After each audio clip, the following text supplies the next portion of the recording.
Welcome for U S classes. यदि आप UP PAT exam की तैयारी कर रहे हैं तो ये क्लास आपके लिए होगी, क्योंकि ये प्रैक्टिस सेट नंबर 3 आपके लिए करवाया जा रहा है। इससे पहले आपके लिए 2 प्रैक्टिस सेट करवा चुके हैं, जो कि बिल्कुल सिलेबस आधारित पर और बिल्कुल एमसीक्यू टाइप के क्वेश्चंस इस क्लास में लिए गए हैं। इस क्लास से ही आपके लिए कई प्रश्न आपके पैट के पेपर में, जो आपका 6 और 7 सितंबर को कंडक्ट होने वाला है, उसमें डायरेक्ट आपको देखने को मिलेंगे। और दूसरा बेनिफिट आपको ये होगा, आपकी स्पीड भी पता चल जाएगी और आपको ये भी पता चल जाएगा कि अभी हमारी कहाँ पर कमी है और किसे दूर करना चाहिए। चलिए शुरू करते हैं आज की क्लास के लिए। तो पहला प्रश्न अपना आ चुका है। पहला प्रश्न अपना है कि जहांगीर द्वारा किस कंपनी को सूरत में कारखाना लगाने को अधिकृत किया गया था। आपको यदि जिस प्रश्न का जवाब आता होगा तो उस प्रश्न का जवाब आप लोग कमेंट करते चलेंगे और अंत में आपको कमेंट करके बताना है कि आपके प्रश्न कितने ठीक हुए थे। तो इसका आपका राइट आंसर आपका हो जाएगा English English east India company. T वाला जो आपका ऑप्शन होगा, इंग्लिश ईस्ट इंडिया कंपनी, तो आपका यही आपका सही जवाब हो जाएगा। चलिए बढ़ते हैं अपने अगले प्रश्न की तरफ। अगला प्रश्न है कि पृथ्वीराज चौहान के विरुद्ध मोहम्मद गौरी के आक्रमण के समय कन्नौज पर किस वंश का शासन था। तो कन्नौज पर पूछा गया किस वंश का शासन था, तब आपका जवाब होगा गहरवाल का शासन था। इसी तरह के प्रश्न आपके ईपीट्रिपल पैट के पेपर में आपको देखने को मिलेंगे। और आपसे एक रिक्वेस्ट करना चाहेंगे कि यदि आपको क्लास अच्छी लगे तो क्लास को लाइक कर दें और चैनल को आप लोग सब्सक्राइब कर लें। चलिए अगला प्रश्न है कि गुप्त स्वर्ण मुद्रा को कहा जाता था। जो गुप्त स्वर्ण मुद्रा को क्या कहा जाता था, तब आपका जवाब होगा दीनार कहा जाता था उसके लिए। अगला प्रश्न है कि जैन धर्म के संगलेखना से तात्पर्य है। तो संगलेखना से क्या तात्पर्य होता है? इससे तात्पर्य होता है उपवास द्वारा प्राण त्यागना। संगलेखना उसके लिए कहते हैं जो व्यक्ति उपवास के द्वारा अर्थात व्रत से अपने प्राणों को त्याग देता है, तो उसके लिए कहते हैं संगलेखना कहते हैं। चलिए अगला है कि भारतीय पुरातत्व का जनक किसे कहा जाता है। तो आपको पता होगा अलेक्जेंडर कनिंघम के लिए कहा जाता है। चलिए बढ़ते हैं अपने अगले प्रश्न की तरफ। अगला प्रश्न है कि 1833 के चार्टर एक्ट के कुछ प्रावधान थे, नीचे दिए गए कूट के आधार पर सही उत्तर चुनिए। तो आपको सही उत्तर आपके लिए बताना है। तो आपको सही उत्तर बताना है आपके लिए इसमें से चार्ट के कि सही उत्तर क्या हो जाएंगे इसके। यदि आपको जिस प्रश्न का जवाब आता होगा उसका आप लोग कमेंट करते चलेंगे, जो भी भाई बहन देखते हो। तो आपका सही जवाब क्या होगा, कमेंट करेंगे आप लोग जरा, इसका सही जवाब क्या हो जाएगा। तो देखिए चलिए बताते हैं। इसने कंपनी के व्यापारिक एकाधिकार को समाप्त कर दिया था, ये ठीक है पहला वाला कथन आपका। सेकंड वाला है कि इसने गवर्नर जनरल की परिषद में एक विधि सदस्य सम्मिलित की थी, ये भी ठीक है। इसने प्रेसिडेंसियों के कानून बनाने के अधिकार को वापस ले लिया था, ये भी ठीक है। इसने फोर्ट विलियम के गवर्नर जनरल का नाम बदलकर भारत का गवर्नर जनरल कर दिया, ये भी ठीक है। तो आपको अब पता चल चुका होगा कौन सा ठीक हो जाएगा। डी वाला ऑप्शन आपका राइट आंसर हो जाएगा। चलिए अगला है कि द्वितीय गोलमेज सम्मेलन 1931 में कांग्रेस के प्रतिनिधि के रूप में भाग लेने वाले नेता कौन थे। अर्थात जो द्वितीय गोलमेज सम्मेलन हुआ था उसमें भाग लेने वाले कांग्रेस के नेता पूछे गए, किसने भाग लिया था कांग्रेस की तरफ से, तब आपका जवाब हो जाएगा महात्मा गांधी ने। चलिए अगला प्रश्न है कि अखिल भारतीय राजनीति में गांधी का पहला साहसिक कदम था। पहला पूछा गया तब आप कहेंगे चंपारण आंदोलन था, यहीं से इन्होंने शुरुआत की थी। अगला है कि बंगाल का विभाजन करने वाला गवर्नर जनरल कौन था। तो ये थे करजन थे। कौन थे? करजन थे। चलिए बढ़ते हैं अपने अगले प्रश्न की तरफ। आपको इसी क्लास से कई प्रश्न आपके लिए डायरेक्ट आपके ईपीट्रिपल पैट के पेपर में आपको देखने को मिलेंगे, इस बात का आप लोग विश्वास करें। आप क्लास को पूरा देखें, कहीं से स्किप ना करें। चलिए बढ़ते हैं अपने अगले पेज की तरफ। 1857 में किसने इलाहाबाद को आपातकालीन मुख्यालय बनाया था? तो आपातकालीन मुख्यालय किसने बनाया था? ये बनाया था लॉर्ड कैनिंग ने बनाया था। अगला है कि उच्चतम लवणता पाई जाती है, तो उच्चतम लवणता किसमें पाई जाती है? ये पाई जाती है बान झील, टर्की में पाई जाती है। जो टर्की में स्थित है बान झील, उसमें सबसे अधिक लवणता पाई जाती है। चलिए अगला प्रश्न। अगला प्रश्न है कि कौन सा कथन सही नहीं है? तो सही नहीं पूछा है, जल वाष्प निचले वायुमंडल की अति प्रवृत्ति गैस है पहला, तो आपका ठीक है कथन। अगला है कि अधिकतम तापमान की मेखला विषुवत रेखा के सहारे पाई जाती है, विषुवत रेखा के सहारे नहीं पाई जाती है, इसलिए आपका बी वाला आप जो आपका कथन है, यही आपका कथन सही नहीं है। तो इस तरह से बी वाला ऑप्शन आपका राइट आंसर हो जाएगा। कमेंट करें आप लोग कि आपको क्लास कैसी लग रही है, और अंत में आपको कमेंट करके बताना है कि आपके कितने क्वेश्चन ठीक हुए थे इस प्रैक्टिस सेट नंबर 3 से। लवणीय जल में उगने वाले पौधे कहलाते हैं, जो लवणीय जल में पौधे उगते हैं उन्हें कहते हैं हाइलोफाइट्स कहते हैं। चलिए अगला प्रश्न। अगला प्रश्न है जो कि मैचिंग से संबंधित प्रश्न है। तो सूची फर्स्ट में क्या दे रखा है? सूची फर्स्ट में क्या दे रखा है? नाम दे रखे हैं। और सूची सेकंड में क्या दे रखे हैं? उसके वातावरण के बारे में दे रखा है। तो आपको इसे मैच करना है, तो इसमें कौन सा आपका ठीक होगा, ये आपको मैच करना है। तो देखिए, जो दिल्ली में जो वातावरण पाया जाता है, तो वो किस तरह की आर्द्रता वहाँ पर पाई जाती है दिल्ली में? तो दिल्ली में आपकी पाई जाती है अर्ध शुष्क पाई जाती है। कौन सी? अर्ध शुष्क पाई जाती है। तो इस तरह से आपका ए का कौन सा ठीक हो जाएगा? ए वाले का आपका ठीक हो जाएगा, ए वाले का आपका ठीक हो जाएगा, दूसरा ठीक हो जाएगा। ठीक है। अब देखते हैं बी वाले के लिए। तो मुंबई में क्या होता है? मुंबई में बेसिकली क्या होता है? तो मुंबई में पाई जाती है उष्ण आर्द्र जलवायु पाई जाती है। तो इस तरह से बी का आपका क्या हो जाएगा? बी का आपका तीसरा ठीक हो जाएगा। इसी तरह से आप जोधपुर को देखेंगे, जोधपुर में कैसी पाई जाती है? तो जोधपुर में आपकी पाई जाती है शुष्क पाई जाती है, क्योंकि यहाँ पर रेतीली भूमि ज़्यादा है, तो यहाँ पर इसलिए शुष्क पाई जाती है। तो इस तरह से आपका सी का क्या हो जाएगा? पहला वाला हो जाएगा। इसी तरह से आप डी का देखेंगे, तो डी का क्या हो जाएगा? आपका डी का आपका हो जाएगा शिलांग में किस तरह की पाई जाती है? आर्द्र पाई जाती है। तो इस तरह से आपका डी का हो जाएगा आपका फोर्थ वाला। तो आप ये आप मैच करेंगे कौन से वाले ऑप्शन में? तो ये आपके सी वाले ऑप्शन में है। इस तरह से सी वाला ऑप्शन आपका राइट आंसर हुआ। चलिए बढ़ते हैं अपने अगले प्रश्न की तरफ। अगला प्रश्न है कि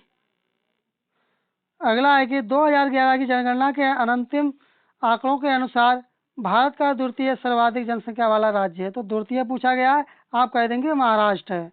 चलिए अगला प्रश्न। एंटी पार से तात्पर्य है, तो इससे क्या तात्पर्य होता है? तो इससे तात्पर्य होता है निर्यात के लिए आयात की गई वस्तुएं।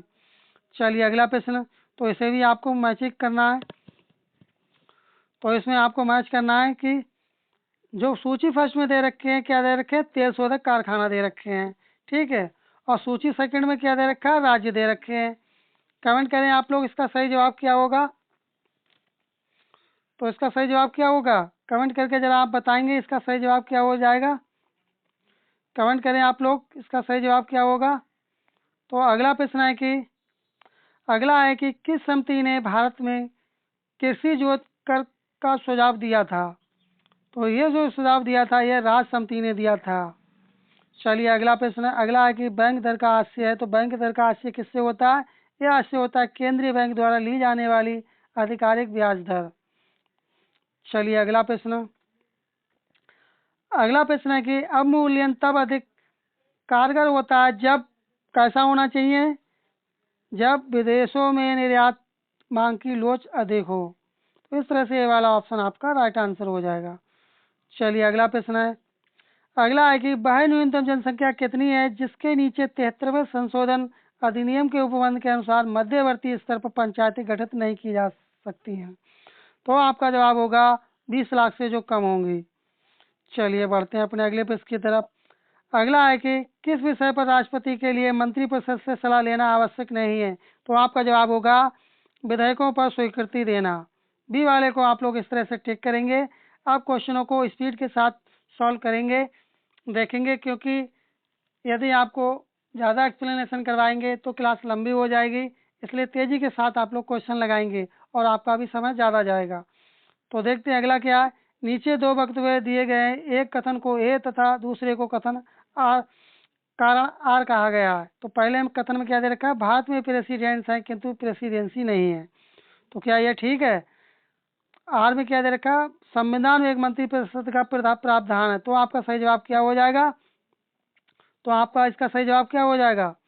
तो आपका सही जवाब आपका हो जाएगा ए तथा आर दोनों सही, किंतु ए आर सही की व्याख्या नहीं करता है। आपको ठीक तो दोनों, लेकिन व्याख्या ठीक नहीं करते, तो इस तरह से बी वाला ऑप्शन आपका राइट आंसर हो जाएगा। चलिए अगला प्रश्न।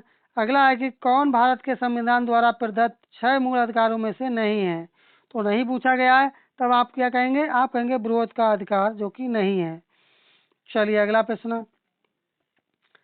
अगला प्रश्न है कि अगला है कि हम न्यायिक पुनर्विलोकन की व्यवस्था देखते हैं। तो किस तरह से देखते हैं, किस राज्य किस देश से देखते हैं? तब आपका जवाब होगा यूएसए से देखते हैं। भारत और यूएसए दोनों में है।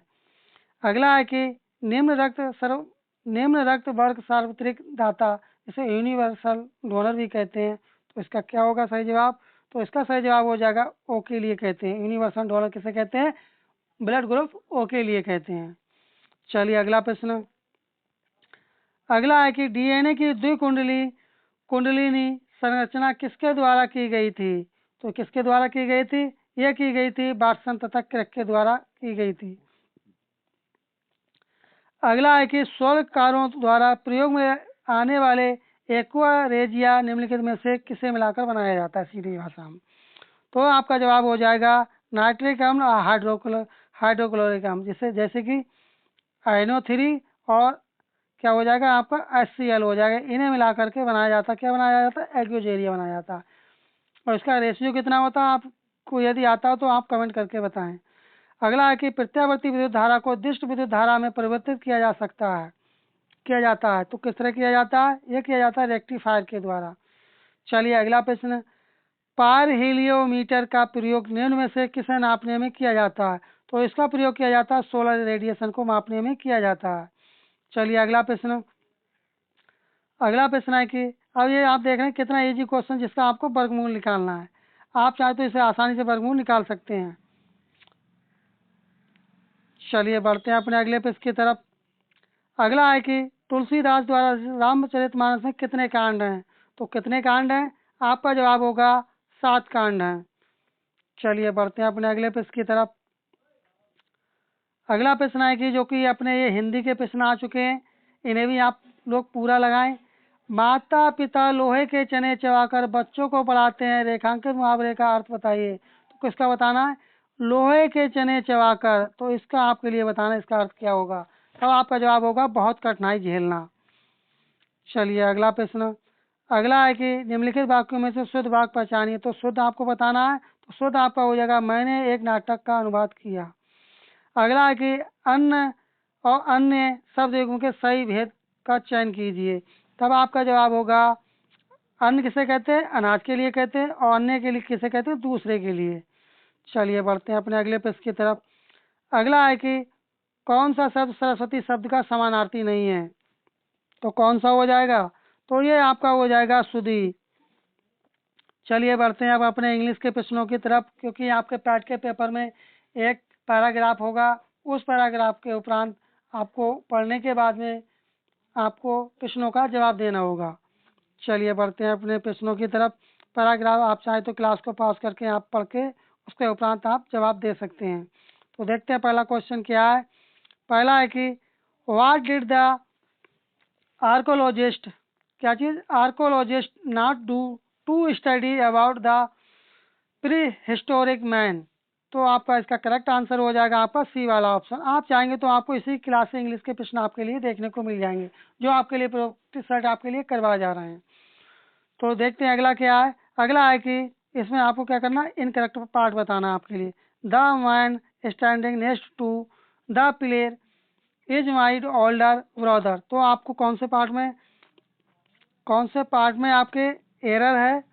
तो इनकरेक्ट है आप कह सकते, एरर कह सकते हैं, इनकरेक्ट कह सकते हैं आप लोग। तो आपका सही जवाब हो जाएगा माई ओल्डर ब्रदर। डी वाला ऑप्शन आपका राइट आंसर हो जाएगा। चलिए अगला क्वेश्चन, अगला कि dash Taj Mahal is dash movement symbolising love.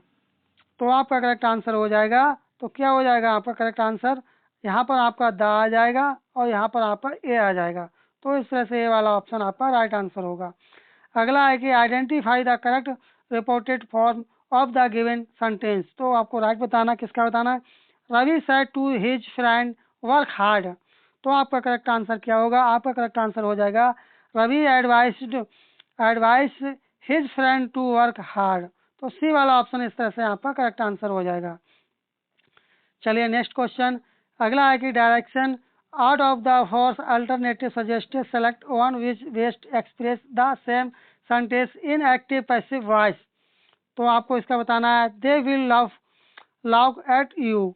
तो इसका करेक्ट आंसर क्या होगा, तो इसका हो जाएगा आपका you will be loved at by them. C वाला ऑप्शन आपका राइट आंसर हो जाएगा।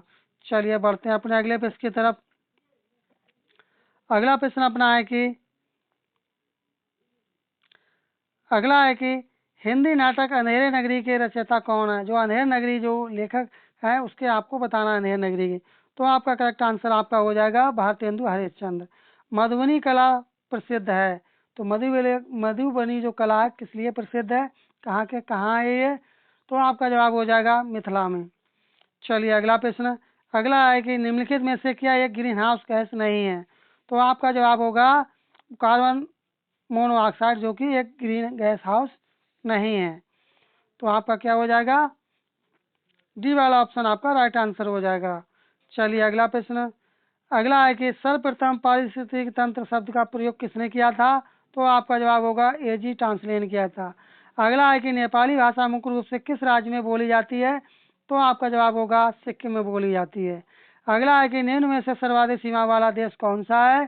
तब आप क्या कहेंगे, सर्वाधिक सीमा वाला देश कौन सा है। तब आपका जवाब होगा चीन है।